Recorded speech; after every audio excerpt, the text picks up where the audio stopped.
अस्सलाम वालेकुम, welcome to horror studio. ये कहानी मुझे मेरी दादी ने सुनाई थी। मेरी दादी एक छोटे से गांव में रहती हैं और ऐसा कहा जाता है कि उस गांव में एक चुड़ैल भी रहती थी और एक दिन इस चुड़ैल का सामना मेरी दादी से हुआ। सर्दियों का मौसम था, ठंड बहुत ज़्यादा थी, पूरे गांव में कोहरे पड़ रहे थे। मेरे दादा एक बड़े अधिकारी थे जो रोज़ की तरह दफ्तर का काम ख़त्म करके घर वापस आ जाते थे। रोज़ की तरह दफ्तर से काम ख़त्म करने के बाद दादाजी अपने दोस्तों के साथ दफ्तर से निकलते हैं और फिर उन्हें याद आया कि उन्हें बाज़ार से कुछ सामान लेनी है। बाज़ार में जब वो पहुँचे और सब्ज़ियाँ ख़रीदते ख़रीदते उन्हें वक्त का बिल्कुल भी पता नहीं चला। जब दादाजी की नज़र घड़ी पर पड़ी तो उन्हें पता चला कि ओहो, अब तो बहुत देर हो गई है और अंधेरा भी होने वाला है। तो दादाजी ने सोचा कि क्यों ना मैं जंगल के रास्ते ही से आज चला जाता हूँ, जल्दी घर पहुँच जाऊँगा। ये सोचकर दादाजी जंगल में आहिस्ते आहिस्ते जाने लगे। जैसे ही वो आगे चलने लगे उन्हें किसी की रोने की आवाज़ सुनाई दी। थोड़ी देर के लिए तो दादाजी घबरा गए बिल्कुल कि ये कैसी आवाज़ है। फिर उन्होंने सोचा कि शायद ये मेरा वहम है। उसके बाद दादाजी और तेज़ी से चलने लगे। जैसे जैसे वो आगे जाते वो आवाज़ और तेज़ होती जाती। तो दादाजी के मन में आया कि नहीं, मुझे देखना पड़ेगा, शायद हो सकता है किसी को मदद की ज़रूरत है। तो वो जैसे आगे की तरफ जाते हैं तो वो देखते हैं कि एक औरत जो कि रो रही होती है। दादाजी उसके करीब जाते हैं और जाकर उससे पूछते हैं, कौन हो तुम और यहाँ क्या कर रही हो? लेकिन वो औरत कुछ जवाब नहीं देती है। पुराने ज़माने में गांव की औरतों का रिवाज होता था घूंघट करने का, तो उस औरत ने भी घूंघट कर रखा था। उसका चेहरा बिल्कुल भी नहीं दिख रहा था। फिर दादाजी उससे कई बार पूछते हैं कि तुम कहाँ रहती हो, कहाँ से आई हो, तुम्हारा घर कहाँ है? लेकिन उसके मुंह से एक आवाज़ तक नहीं निकलती है। काफ़ी देर उसे देखने के बाद दादाजी ये फैसला करते हैं कि तुम एक काम करो, मेरे साथ तुम मेरे घर चलो, यहाँ मैं तुम्हें जंगल में अकेले नहीं छोड़ सकता। बस दादाजी की कहने की देर थी और वो औरत झट से राज़ी हो जाती है उनके साथ और चल देती है दादाजी के साथ।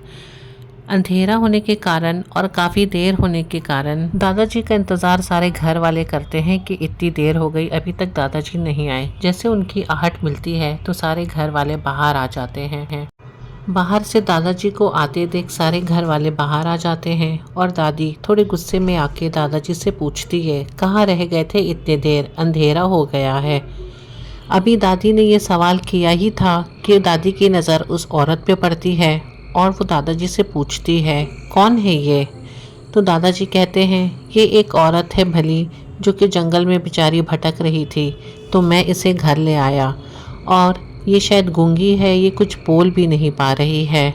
आज से ये यहीं रहेगी तुम्हारे साथ और रसोई में खाना पकाने में तुम्हारी मदद किया करेगी।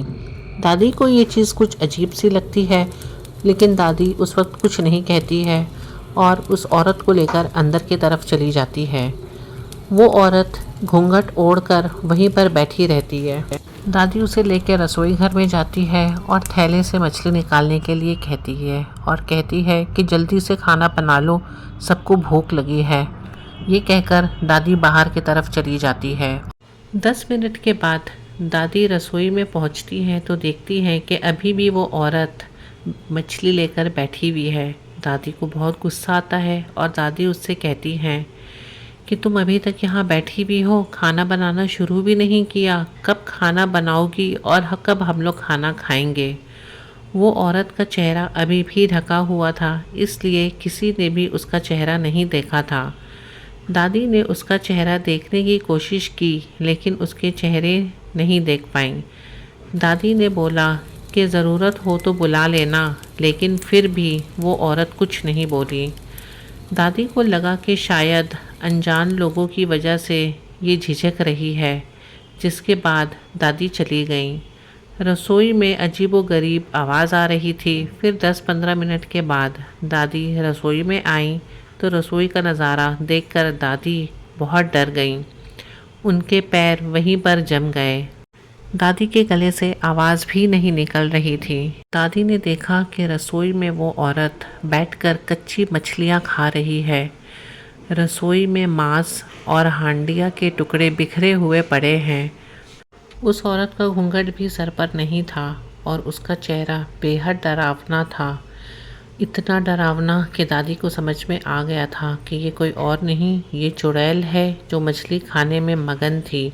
इसी कारण दादी पर उस चुड़ैल का ध्यान नहीं गया। दादी से चिल्लाया भी नहीं जा रहा था। दादी को लगा कि ये और ज़्यादा भयानक हो सकती है। दादी ने एक थाल उठाया और वो चूल्हे से जलता हुआ कोयला लेकर उस चुड़ैल की तरफ दौड़ पड़ी। दादी ने कोयला उस चुड़ैल पर फेंक दिया। आग की वजह से वो चुड़ैल ज़ोर ज़ोर से आवाज़ निकालने लगी। चुड़ैल की आवाज़ सुनकर सारे घर वाले इकट्ठा हो गए। चुड़ैल को आग दिखाकर घर से बाहर निकाला गया। चुड़ैल की आवाज़ इतनी तेज़ थी कि आसपास के सभी लोग अपने घरों के बाहर आ गए और सभी ने चुड़ैल को देखा। चुड़ैल घबरा जाती है और जंगल की तरफ भाग जाती है। पूरा गांव के लोग चुड़ैल के डर से कांप रहे थे और सभी दादी का शुक्रिया अदा कर रहे थे कि सही समय पे उन्होंने चुड़ैल को आग दिखाकर यहाँ से भगा दिया। और अगर वो ऐसा नहीं करती तो वो चुड़ैल सारे गांव वालों को ख़त्म कर देती।